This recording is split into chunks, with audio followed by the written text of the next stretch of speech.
We've graphed quadratic functions in Desmos. Now let's look at how we'd graph it by hand if needed. What we want to do is follow the following steps. Find the vertex first and graph it using the formula method. Draw the axis of symmetry through the vertex. And we're going to graph it as a dashed line because it's not really part of the graph. It's just a way to see the symmetry of the graph. Then we're going to find with a table 2 or 3 points on one side of the vertex and graph them. And then we're going to mirror the points found to the other side of the axis of symmetry. This will give us enough points to actually see the bowl, and we're going to connect the points as a parabola. So let's look at several examples. Our first example will be f of x equals 2x squared plus 4x minus 5. To find the vertex first, we say x is equal to negative b, which is 4, over 2 times a. So this would be negative 4 over 4, which is negative 1. Then find the y value by plugging that negative 1 into the function. And go ahead and calculate 2 times positive 1 plus 4 times negative 1 minus 5. That's 2 minus 4 minus 5. And calculating that, we get negative 7. So we have a vertex at negative 1, negative 7. So I'll start by plotting that. Negative 1, negative 7 is down here. Then I'm going to graph the axis of symmetry. I'm just going to do that in another color. So that's going to be a dashed line through negative 1. And what this is going to help us do is see kind of a mirror image of the graph. Now what we want to do is graph 2 or 3 points on just one side of the vertex. We can either go to the right side or we can go to the left side. Usually I choose that by what's going to be easier to calculate. And I kind of like the idea of going to the right here because my next x value would be 0 and then 1 and 2. 0, 1, and 2 are pretty easy values to plot.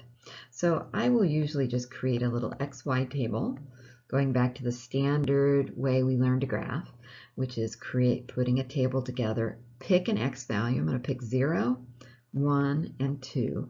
And I'm going to then plug those x values into the function. So I'm going to have 2 times 0 squared plus 4 times 0 minus 5. So I'm going to plug that in. Same thing here. 2 times 1 squared plus 4 times 1 minus 5. 2 times 2 squared plus 4 times 2 minus 5.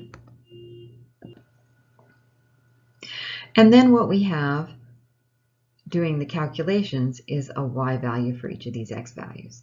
So the first y value, when x is 0, we get a y value of negative 5. When x is 1, we get a y value of, let's see, 2 plus 4 is 6, minus 5 is 1. And then the next one will be 11. Okay, now why I said find 2 or 3 points is that you'll notice this last point, the third one I found, ended up kind of taking me off the grid. You want to have at least 2 points. So if my first 2 points hadn't fit on the grid, I would have needed to extend the grid. But luckily the first 2 do. I'm not going to worry about the third one. So at 0, I'm at 5. And at at 1, I'm at 1. And 11 is going to be off my grid. You can approximate where it is, but with 2 points on this one side, I'm in probably pretty good shape. Now what I want to do is then mirror these points. This point is 1 unit away. I'll kind of try to show that 1 unit from the axis of symmetry. So I go 1 unit over on the other side, and that gives me another point on the graph. So I mirror across the axis of symmetry. My next point at 1, 1 is 2 units from the axis of symmetry, so I go 2 units to the other side. So by having grid paper, you can actually pretty easily see that symmetry. Now when you go to graph this by hand, make sure you make this not pointy at the bottom, but make sure it's rounded at the bottom because this is a bowl. It is not a pointy object. And then just extend up. It's actually easier to do on pencil and paper than it is on a graph, and it should keep going out. So try to make it so that your arrows indicate that it's going up and out. Just make this a little more bold, and this should be not quite so. There we go. So that's a little bit better. Hard to graph on a device like this. But you can actually see the bowl pretty good just from 5 points. And really, only the vertex and the first 2 points here on the right were ones we had to calculate. We mirrored the other two that are there and then connected the points. Here's another example. F of x equals negative x squared plus 2x minus 3. What we'll do is start by finding the vertex. Remember, it's negative b over 2a, so b is 2 here, over 2 times a is negative 1.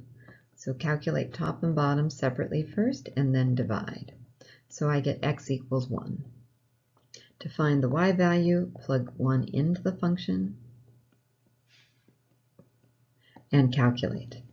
Now, one thing I want to point out here is that this 1 is squared before I negate it, so I actually still have a negative 1 there. Your negative is not squared in this process because it is outside of the x squared. Then 2 times 1 is 2, and minus 3. So what I have here when I finish the calculation is negative 2. So the vertex is at 1, negative 2. So graph that first. 1, negative 2 would be right here. Our axis of symmetry would be going through x equals 1. So if I want to, I could even label that x equals 1 as the axis of symmetry.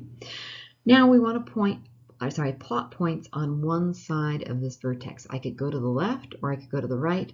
If I go to the left, I would have 0, which is nice to calculate with, but then I'd have to use a negative number. So I'm still going to go right. I'm going to go ahead and create a little table where I have an x value of 2 and an x value of 3. And I may have room to do 4 as well, but let's at least do 2 points on one side. So calculating y, I'm just going to plug it back into the function. So negative 2 squared plus 2 times 2 minus 3.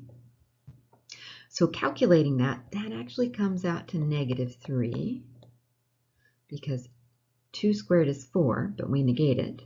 And then 2 times 2 is 4. So negative 4 plus 4 goes to 0. Minus 3 is minus 3. Do the same thing with a 3 as our next x value. So we put 3 into the function and calculate. We get negative 9 plus 6 is negative 3. Minus 3 is negative 6. So we actually have 2 points here. We have a point at x is 2, y is negative 3. 2, negative 3 is right here. And then we have a point at 3, negative 6. And we can mirror these 2 points to the other side of the axis of symmetry. So this point at 2, negative 3 is going to mirror over and be actually on the y-axis, 0, negative 3. The point here at 3, negative 6 is 2 steps away from the axis of symmetry, so we go 2 steps the other side and we get a point here. So once again, that gives us enough to see the bowl. Make sure it is a bowl, make sure it's curved, and then we want to go down through my point and out.